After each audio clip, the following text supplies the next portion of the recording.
of Andrew's shampoo with 148 or whatever number it was grams of carbon by it. Now, if someone else says my shampoo's got 146, that's a very precise claim, and so quite how much those numbers are going to become important for individual consumer information, I'm just not sure, and I guess this is one of the things around that Pilot Trust are doing, because there is a lot of difference in robustness in something which allows you broadly to measure your impact and address it in the supply chain where you can best make a difference. And you might be able to make fairly broad claims about the scale of reduction you've made, as opposed to things which are starting to appear to compete on, perhaps even just 1 or 2 grams of carbon, which actually could end up being quite spurious given the assumptions you're having to build into your life cycle assessments. Yeah, I think Terence is absolutely right. I think we'd be laughed at a time if any of us claimed we knew exactly where this is going and that we got all the answers. What I do know is that the space is moving very, very rapidly, and lots of companies and lots of other organisations want to take action as quickly as they can. So creating that standard as quickly as we can that everyone can buy into is critical. So we're measuring things in a consistent way, and ultimately that allows us to communicate things in a consistent way too, so that the end users of that information know they're able to compare like with like. Whether we do end up being able to make detailed comparisons across a range of different products down to the nearest gram, I don't know. Whether that will actually be a meaningful tool for companies and for consumers, equally, I don't know. But I am confident that there are going to be lots of opportunities to learn over the coming weeks and months. So really, we make the most of this opportunity. When I say make the most of this opportunity, what I'm really getting at is we actually see a reduction in the carbon footprint of products in the supply chain emissions to produce these products. That has to be the end goal. Measurement is very laudable, but if measurement precludes action, then I think we've probably gone too far. We always have to have in mind this idea that we're measuring with a view to using that to reduce the footprint, either through prompting action in the chain or prompting action through purchasing behaviour elsewhere. That's got to be the end goal. That's a really important point, actually, because it certainly seems that lots of the organisations are really taking the lead on this and kind of getting involved in life cycle analysis or other kind of methodology that the lessons that they learn along the way are the important things, because things they can actually get on and do to reduce carbon in the supply chain and in the value chain. Is there anything else you wanted to add? Well, I think it's very clear that it's very early days in all this, and there are things like the greenhouse gas protocol, reporting guidelines, standard, which provides a very good starting point. But even there, I find that people get very confused between 3 different scopes, for example. So even with sort of existing standards, there's a need for much greater familiarity and consistency of use and terminology to be developed. Areas where we really need new methodologies, particularly in relation to how you account for air transport emissions. Two parts of that, like how do you allocate emissions from a ton of product that's travelling on an aeroplane, which may be a passenger plane or combined passenger and cargo train, etc. So that's an allocation question. And then also the question of what multiplier should you use for the effect of high altitude CO2 emissions and NOx emissions and so forth from aeroplanes.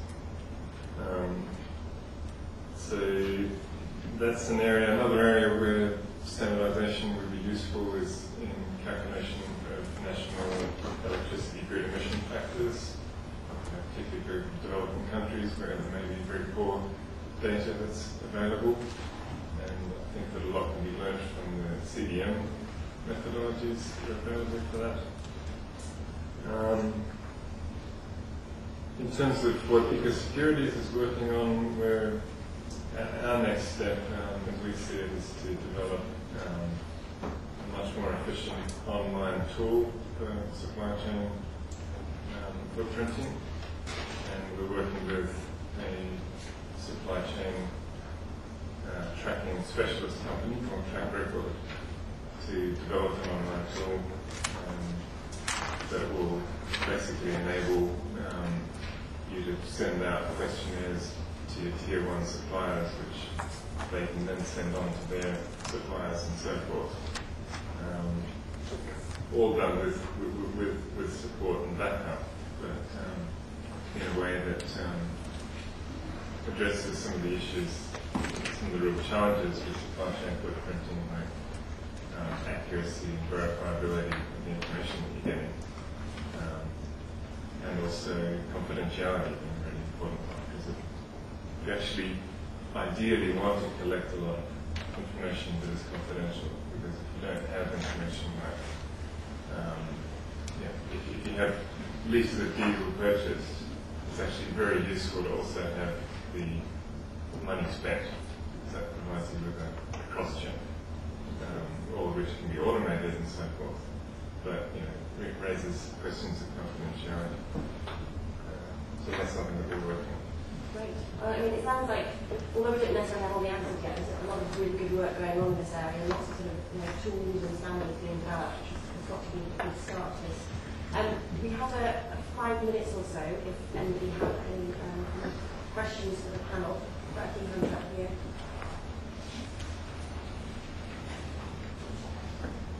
If you can just state your name as well before you ask the question, that would be great. Andy Harrop from CRA. I'm a big fan of the fact that the need for precision should not be an excuse for inaction.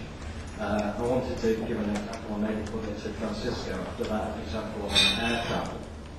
Say you've worked out a CO2 board per air mile, and that was for a Boeing 747. How then could you cater for the differences in the different versions of the 747? And then let's say a 747 that was flown with 2 Rolls-Royce Trent 900s versus an older one, 4 Rolls-Royce Trent 500s. And then maybe we'd go to, okay, it had Pratt & Whitney's or GE engines. And that's without even going into the type and grade of kerosene that it was flying on. Is there anyone looking at that, or would you just want to comment on that over precision? Did everybody follow all that, by the way? I'd actually like to open the question up to the floor. Is there anyone here who is aware of any aviation body or WBCSD subgroup that is working on this issue?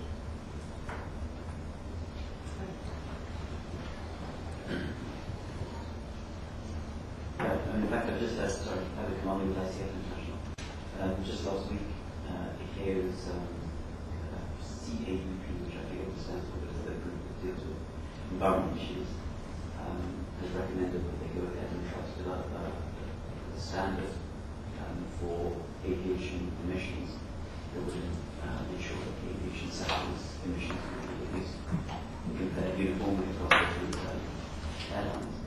So I know that the work is underway. It's likely to be finalised by the end of this year. Thank you very much.